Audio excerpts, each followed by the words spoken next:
Bueno, el 24 hay muchos actos, hay mucha preocupación por lo que pueda pasar en los actos, hay que decir todo. Tiene una intensidad de interna partidaria muy grande este 24. Y hay también una especie de mirada diferente del 24, porque lamentablemente en Argentina hubo un crecimiento bastante marcado de los pensamientos representativos de lo que uno puede denominar el negacionismo. Hay gente que se anima a decir lo que antes nadie se atrevía a decir y a desafiarnos con cosas que nadie se atrevió a desafiarnos nunca. Tiene que ver con un gran retroceso. Yo creo que le da sentido. El 24 cobra sentido en virtud de la cantidad de gente que relativiza todo y que pone a la dictadura en un lugar menor en términos de tragedia histórica. Y a los mayores responsables, ¿no? Al presidente y a la vicepresidenta. Sí. Porque lo que todos decíamos es que más allá de las diferencias, más allá de los múltiples errores que podemos marcar cada uno desde su punto de vista partidario y político sobre cómo están llevando el destino del país, queremos que de alguna forma esto se arregle porque es como que todavía tenemos fresco todo esto, ¿no? Obviamente que hay millones de jóvenes y de personas que nacieron en democracia, pero está ese temor. Y más que nada quería decir esto, ¿no? Porque es uno de los títulos que destacan hoy las declaraciones de Alberto Fernández, que dice es hora de terminar con las divisiones. Y después dice una cosa y después plantea un acto dividido en una jornada como esta, ¿no? Dijo que no iba a participar de un acto, finalmente va a participar de uno, después la Cámpora se va a movilizar más tarde. Entonces uno ve que sigue pasando lo mismo, que tienen oportunidades para arreglar las cosas y cada vez se divide más, ¿no? Sí, y también creo, digamos, sobre esto que estás diciendo, que tenemos tantas deudas. Yo ayer miré un número que me impresionó. Alfonsín recibió en el 83 un país con el 22% de pobreza. En el 89, cuando se produjo la hiper, llegamos a un 34% de pobreza. Con Menem, en los primeros años, cuando continuó, porque nadie recuerda de Menem la primera inflación, que fue la de Herman González, orillamos los 40%, el 40% de pobreza. En el 2001, final de Menem, comienzo de la Rúa, fin de la convertibilidad, saltamos a un 66% de pobreza. Fue un plazo muy breve, pero fue un plazo al fin en el que mucha gente se quedó sin trabajo. Y después nunca bajamos del 40%, nunca. O sea que aún hoy, y esto no significa hacer ninguna justificación, sino simplemente marcar nuestra deuda, con casi 40 años de recuperar la democracia ha duplicado la pobreza. Los gobiernos de la democracia han duplicado la pobreza. Los gobiernos de la democracia no han podido evitar el flagelo de la inseguridad, que también está emparentada con los niveles de marginalidad. Y no voy a hacer un recuento de los hechos que en democracia siguen siendo sombras y que han sido tratados de una manera diferente. Y los desaparecidos de la democracia. Y los desaparecidos de la democracia. Por eso digo, a mí me parece que el 24 cobra sentido por los negacionistas, sobre todo, digamos, cuando yo escucho a alguien que relativiza el número de desaparecidos, o alguien que está discutiendo si la dictadura no fue la consecuencia. Bueno, digo, hay 1000 modos de verlo y hay 1000 discusiones para dar y hay 1000 conversaciones para dar. Yo creo igual que el 24 sigue teniendo sentido. Es una fecha que tiene que servirnos como reflexión, como memoria.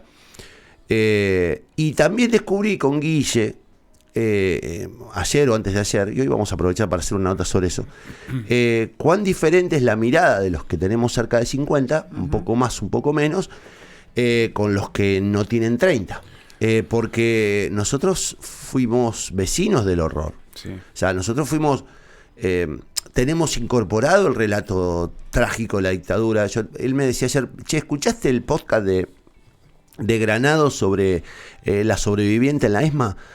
Sí, y a él por ahí le puede resultar indolente lo mío, pero es que yo, lo de la ESMA, lo ventilaron en el juicio a la Junta. Nosotros fuimos testigos del testimonio de los sobrevivientes. Y eso algo pasó en el medio,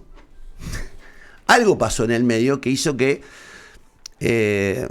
hubiera una especie de amnesia colectiva. Sí, yo creo que también... y también pasaron 40 años. Comparto con vos, sí, pero comparto con vos en esto de... a ver, en los últimos años, 20 años creo yo, ha habido una creación de relatos que le ganaron un poco a la historia.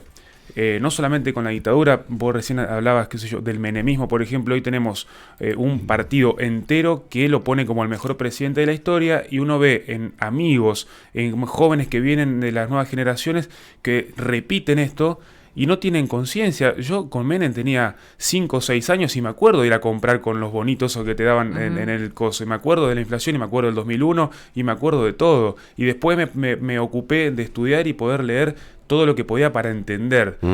Y con la dictadura pasa lo mismo. Yo escucho cada vez más discursos negacionistas, pro milico, diciéndole zurdos a alguien que piensa un poco más de izquierda, chistes sobre Falcon, chistes sobre un montón de cosas que internamente lo piensan por algún relato que han escuchado. Y yo, como siempre tuve la particularidad de tener una familia que me ha instado a leer, porque lo vivimos de ambos lados al proceso de la dictadura.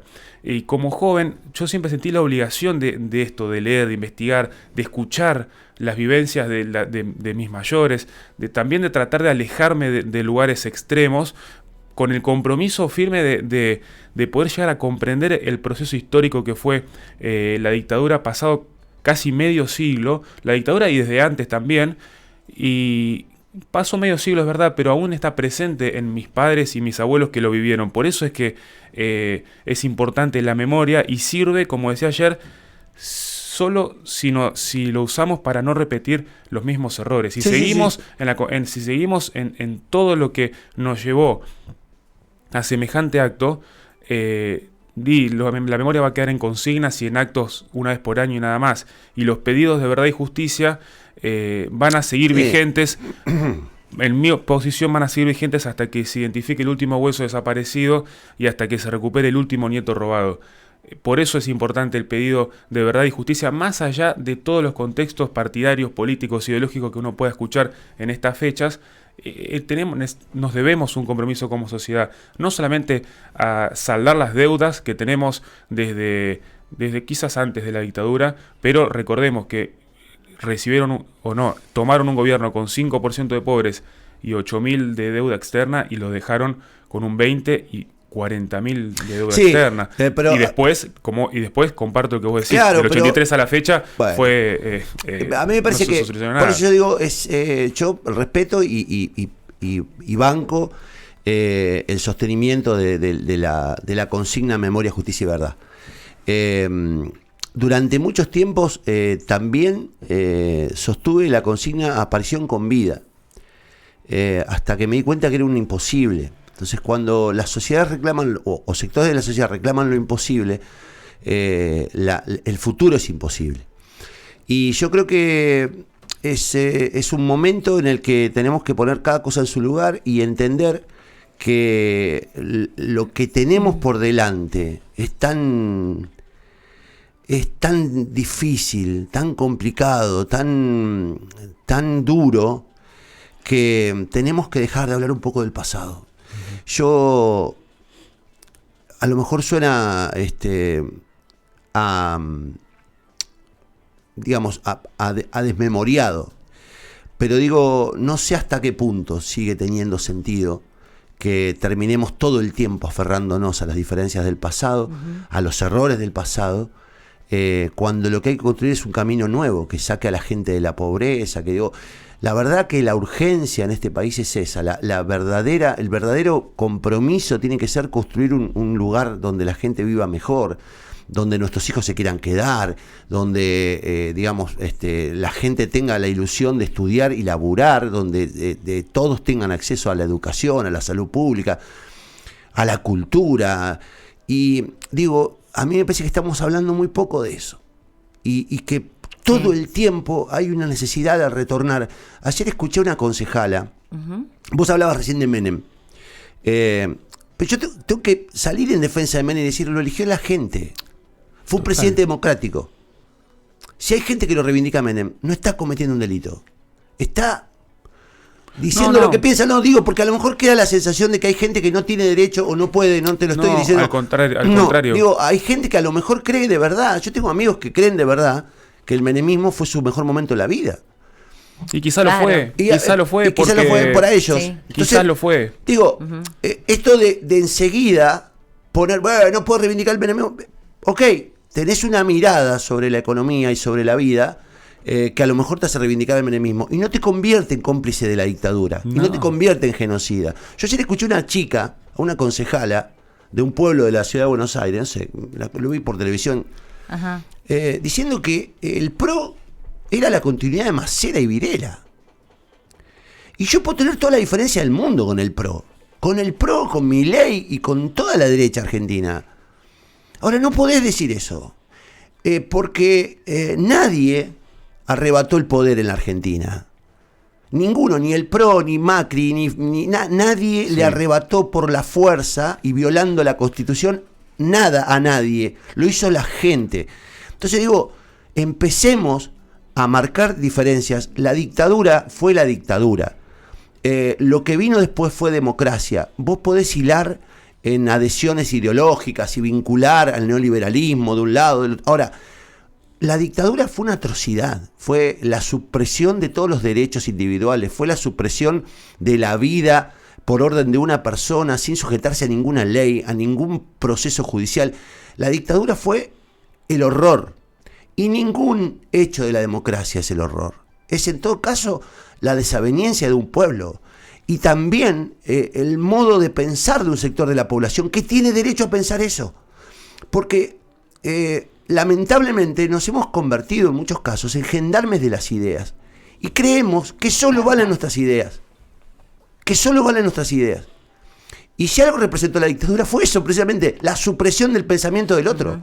Entonces digo, empecemos a cuidarnos, tan correctos que somos a la hora de elegir qué palabras usamos para referirnos a una mujer o para referirnos digo, loco, seamos cuidadosos con el modo en el que malversamos la historia, porque bajo ningún aspecto y con toda la diferencia, yo voy a aceptar que una chica diga que Macera es lo mismo que Macri.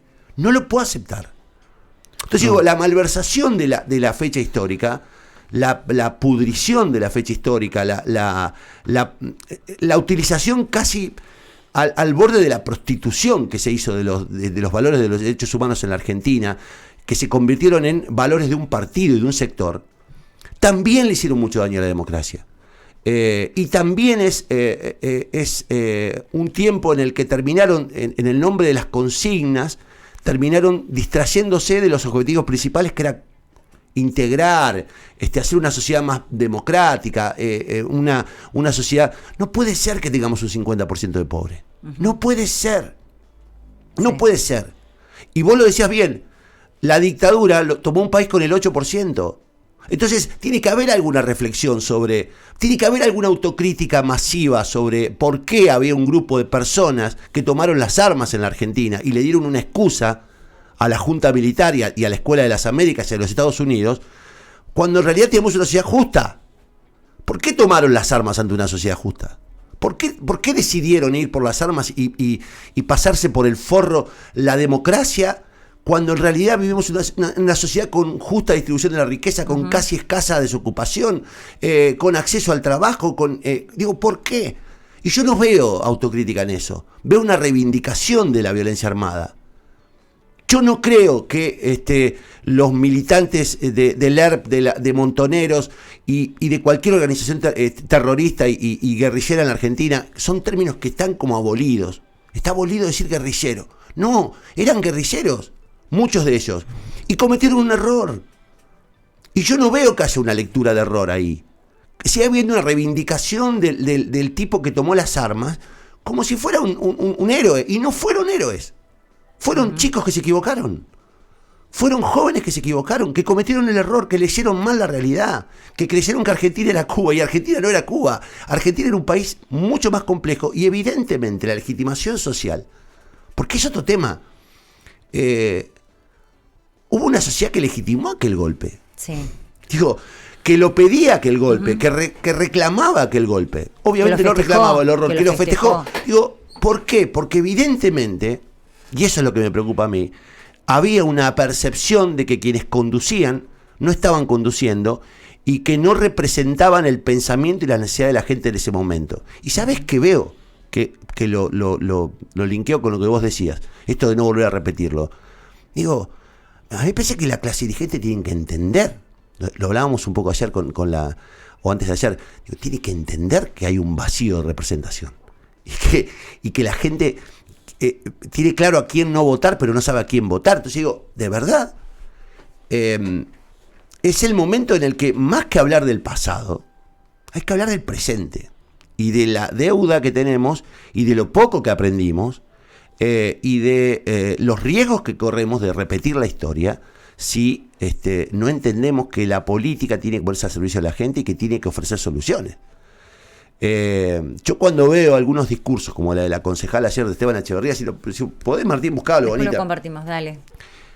Digo, ¿qué le pasa a esta piba?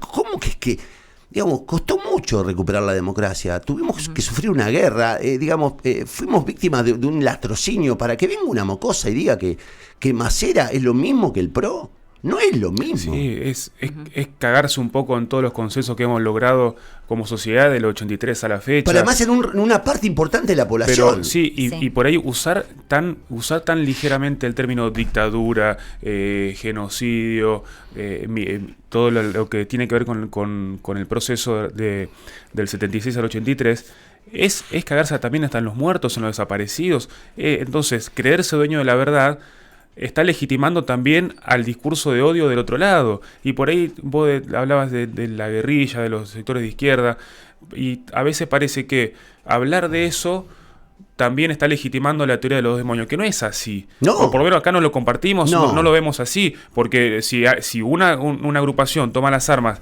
porque creyendo en algún ideal de lo que sea, la respuesta del Estado tiene que ser juicio, castigo con las de la ley y con las instituciones que teníamos, no la lucha armada, el secuestro, tortura, seguido de muerte, desaparición, robo de bebés y todo lo que vino después. Y lo que vos decís, una sociedad que legitimó el golpe, tanto la iglesia, los empresarios, mucha gente, mucha parte de la sociedad. No, es que uno no puede tampoco. Yo tenía 8 años cuando se dio el golpe. 8 años. 8 años. Mi papá se tuvo que ir un año antes, un año después, a un viaje larguísimo con mi mamá porque había metido un par de habeas corpus en defensa de personas desaparecidas. Tuve familiares y amigos de mi viejo que murieron y se desconoce el paradero. Mi familia siempre fue una familia de clase media con un filo de izquierda. Uh-huh. Y sin embargo, en mi casa yo recuerdo que había como una sensación de alivio porque era un caos la Argentina. Entonces no podemos analizar todo desde fuera, desde el contexto del relato puro, llegó un momento en el que tenemos que asumirnos como una sociedad adulta, madura, y entender que siempre hay dos miradas sobre la historia, que no hay una mirada hegemónica, y que tenemos que aceptar la mirada del otro, y la lectura del otro, y convivir con eso. Que no podemos seguir queriendo negar el pensamiento del otro, o seguir creyendo que somos dueños de la fórmula de la solución, e imponerla. Y hay algo de eso en el aire hoy, ¿viste? Hay algo de eso. Que ¿viste? O se hace como yo digo o no se hace. O se hace lo que yo digo o se pudre todo. Y en realidad me parece que es la expresión más acabada de que no entendimos de qué se trata esto. No entendimos. Porque de verdad la democracia es acordar, es pactar, digamos, es respetar a la minoría, es respetar al diferente, es respetar al que piensa distinto. Y da la impresión de que estamos entrando, desde que nació la grieta, en un territorio en el que lo que importa es eliminar al otro, sin sin pensar en lo que tenemos que hacer juntos, porque estamos juntos en esta figura que es una nación, y es una obligación de todos construir un país mejor, y no de un sector. ¿Viste? Entonces digo, a mí estas fechas me siguen pareciendo valiosas, pero al mismo tiempo me indignan que nos quedemos solo en la consigna, nos quedemos en el reclamo y no tomemos conciencia del enorme daño que le hicimos a este país en los últimos 40 años. Porque si no, parece que todos fuéramos inocentes y reivindiquemos, y se convierte en lo que decía Pablo recién, catecismo. Es catecismo, si no. Y yo no quiero ser catequista de nadie. No, estoy harto de que me digan cómo recordar, qué recordar, a quién reivindicar, a quién no reivindicar. Loco, a esta altura todos sabemos más o menos de qué lugar estamos parados, en qué lugar estamos parados, qué nos bancamos y qué no. Y digo, no me bajen esto como si estuviéramos recordando santos, porque no eran santos. Los desaparecidos no eran santos. Muchos de ellos eran inocentes, la mayoría, pero no eran santos. Entonces digo, hay como una cosa sacrílega acá de pretender inmortalizar una línea de pensamiento que estaba equivocada.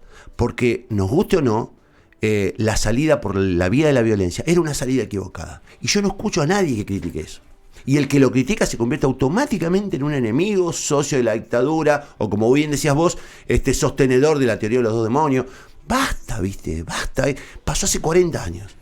Recordemos, exijamos que aparezca cada chico desaparecido. Recordemos, en un rato vamos a hablar con un amigo que hace más o menos 17 años recuperó los huesos de su madre. Y digo, de verdad, loco, hay una vida por delante. Hoy hay una vida por delante. Y da la impresión de que algunos están todo el tiempo midiendo el presente desde el pasado. Y yo no quiero medir más el presente del pasado, quiero mirar el futuro.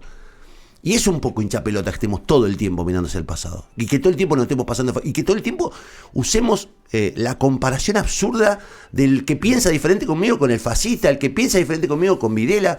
Es horrible. Es horrible. A mí me da mucha tristeza el 24 de marzo. No porque no comparta el reclamo, porque lo sigo compartiendo. Ahora, porque creo que no aprendimos nada. Y creo que la marcha de hoy va a ser una muestra más de que no aprendimos nada. Que tomado por un sector partidario, que se va a hacer el más memorioso de todos los memoriosos, el más víctima de todas las víctimas, mientras hay una sociedad que está esperando de ellos una solución. Y que no la están dando. Entonces digo, hablemos de eso también. Porque si no, el 24 es como una especie de recuerdo de cosas que a lo mejor por tu edad no la tenés tan presente. Pero yo con 50 años tengo muy presente todo. Tengo muy presente todo. Y me parece que somos muchos los que tenemos presente todos y que queremos hablar de otras cosas.